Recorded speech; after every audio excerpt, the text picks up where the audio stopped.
বাংলাদেশের মেঘা প্রকল্পগুলোর মধ্যে অন্যতম রূপপুর পারমাণবিক বিদ্যুৎ কেন্দ্র। সাবেক প্রধানমন্ত্রী শেখ হাসিনার শাসনামলে কাজ শুরু হলেও এখনও পরীক্ষামূলক উৎপাদনে যেতে পারেনি।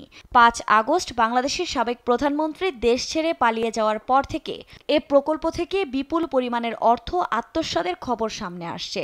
শুধু হাসিনা নয়, রয়েছেন জয় ও রেহানার মেয়ে যুক্তরাজ্যের ক্ষমতাসীন লেবার পার্টির মন্ত্রী টিউলিপ সিদ্দিকীর নামও। অর্থ আত্মসাতে টিউলিপের নাম দেখে চোখ ছানা পড়া অনেকের। এর মধ্যেই টিউলিপকে জিজ্ঞাসাবাদও করেছে যুক্তরাজ্যের মন্ত্রী পরিষদ অফিসের ন্যায় ও নৈতিকতা দল।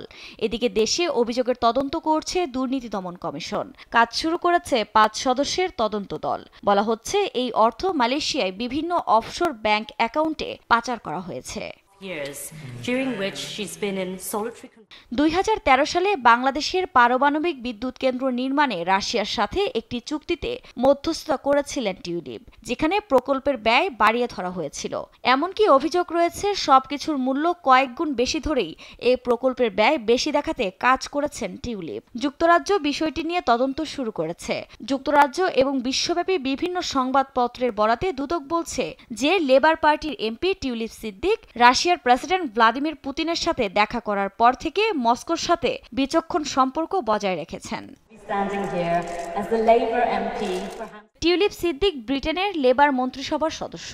তিনি economic secretary to the treasury and city minister হিসেবে দায়িত্ব পালন করছেন। তার কাজ যুক্তরাজ্যের অর্থবাজারের ভেতরের দুর্নীতি সামাল দেয়া। এক দেশের অর্থবাজারের দুর্নীতি সামাল দেওয়া টিউলিপের নাম বাংলাদেশের দুর্নীতির সঙ্গে যুক্ত হয়, এ নিয়ে আন্তর্জাতিক রাজনৈতিক অঙ্গনে চলছে আলোচনা।